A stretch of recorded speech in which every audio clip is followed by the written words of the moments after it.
What's going on, guys? In today's video we are going to be installing the HydroTurf Pro Series on my 2024 RXT-X 325.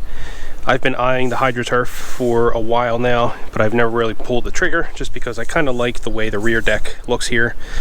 But you know, at the same time, the Footwell liners are not that great. They're pretty thin and they just, you know, they don't really look that great at all. So when I bought this, I wasn't sure if I was going to be replacing the rear deck mat as well, but I decided I kind of like the way it looks. I have it over here so you can see just how nice this stuff is. It's certainly a lot thicker, but the padding is softer, and of course it looks much better as well. So we're going to be installing this today. I'm going to show you how to do that. The biggest thing you need to do is pay attention to the instructions here, because this is pretty much universal. It's not specific to SeaDoos. So when it says to use acetone or alcohol to clean the prep or clean the surface when we take the old pads off, that can actually cause damage to the acrylic layer if you have a later model SeaDoo. Alcohol and acetone, they are not compatible with acrylic. You will get spiderweb cracking and things like that. So the best thing to do is really to use, you can actually look up the compatible cleaners, which you can use glass cleaner, you can use WD-40. I'm just going to use water. It's not really going to be that great at removing the old traction mat adhesive, but it's still, you know, we'll just have to figure that out as we go. But I just wanted to point that out because a lot of people, when they do these traction mat upgrades, they use rubbing alcohol to clean the surface and get the old adhesive off, and then they get all these spiderweb cracking and things like that on the acrylic, which, you know, it tells you not to use it. So what I'm going to do first is go ahead and start peeling off the old traction mats. So let's go ahead and get into that now. Alright, so the first one I'm going to remove is the rear deck mat, just because it's the first one that's here. So we're just going to go ahead and grab a corner and start to work our way back. I'm going to see if I can try to get a time lapse of this.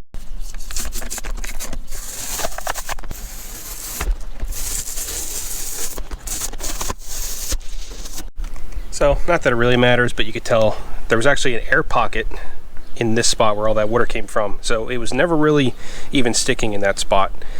Probably would have held up for a couple more years, but eventually it would start to pull back in this corner. So I'm going to do this one piece at a time. So I'm going to go ahead and clean up this rear deck, and then we'll put on the rear piece first.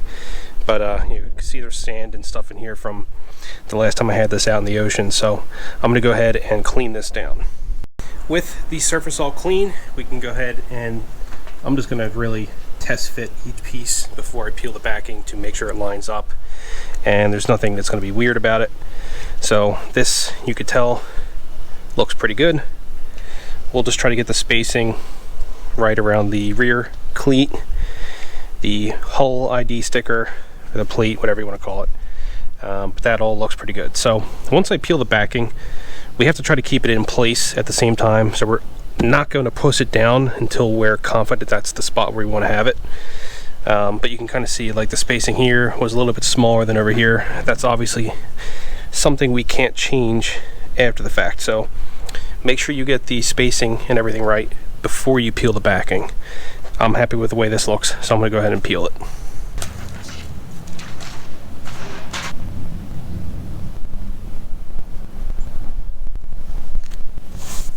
Okay, and now that it's laid in place and the alignment is pretty much where we want it, we can go ahead and put pressure along the whole section just to make sure we get all the bubbles out and that it's stuck in place.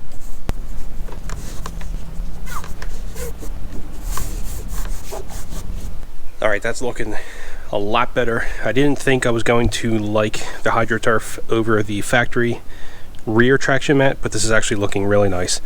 So I can only imagine how nice the footwells are going to look. But next step, we are going to move on to the kind of corner pocket footwells.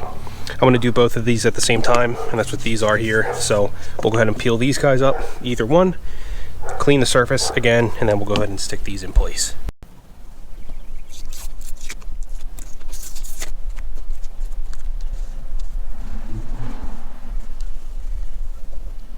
Okay, same thing, it's nice and clean. We'll go ahead and make sure we get the spacing lined up pretty much how we want it. Just visualize it before we stick it down.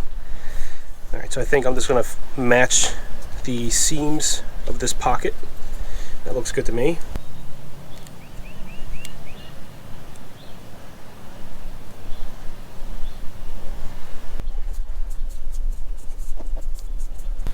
All right, that's looking pretty good. Let's go ahead and do the other side. All right, these are turning out really nice so far. Glad I went with the Pro Series. The back is done, corner pockets are done. The next one I'm going to do is the one on the engine access cover. And just to make the visuals a little bit better, I'm going to take the rear seat off. This is one of those things that you can definitely get to without taking the seat off. But, you know, it's not a big deal. 2 clips. So let's go ahead and start peeling that.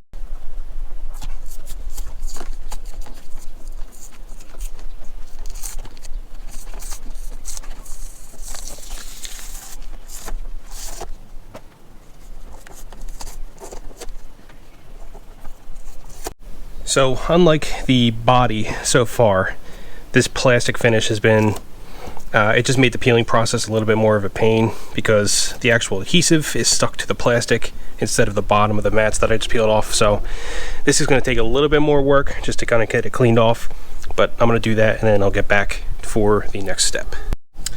Alright guys, I did end up getting that on.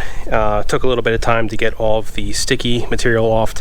I did end up using some rubbing alcohol because this is the plastic, it's not the acrylic, so there's no damage that can be done. You just want to make sure that if you are pouring it on that it doesn't leach under the engine cover and start hitting the acrylic, because then that's where you'll start to cause damage. But this is on here good to go. Next, we're going to move on to the next step down, and this is at the point where you're going to have a lot more pieces that look kind of similar, so you need to line them up.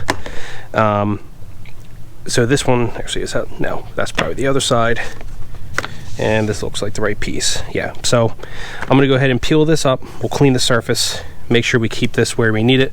Oh, and by the way, if you are doing this in the sun, you want to keep the pieces you will not be immediately using somewhere in the shade, because these will deform in the sun before they're installed.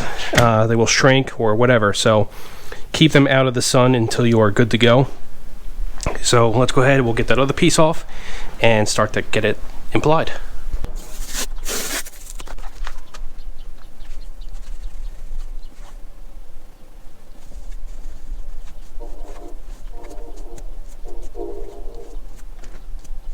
Now we can go ahead and dry fit, make sure we get the spacing to where we like it.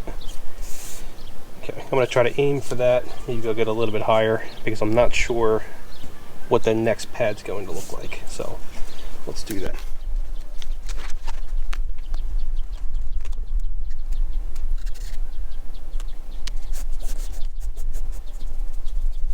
Here's how we're looking so far. We have the rear of the footwell, the corner pocket, rear face, the engine access cover. We did the other side too. I think the next thing I'm going to work on is the angled footwell rests, the Ergo lock, whatever these are, because they did give you pads for these as well. So I'm going to do, there's 2 sections for each side, so I'm going to go ahead and start to knock those out. Alright, and here is how we are looking so far. The angled footwell rests are done. I'm going to knock out the other side real quick, and then we're going to finish up with this last piece here, and we'll see how that looks. So I'm going to go ahead and knock that out real quick. So the last 2 pieces we have are this longer stretch here, which will take place of the bottom. So HydroTurf actually split this into 2 pieces for some reason. I'm not sure why, maybe for design, but we're going to have the lower piece, and then we're going to have a upper piece that will sit just under the speakers.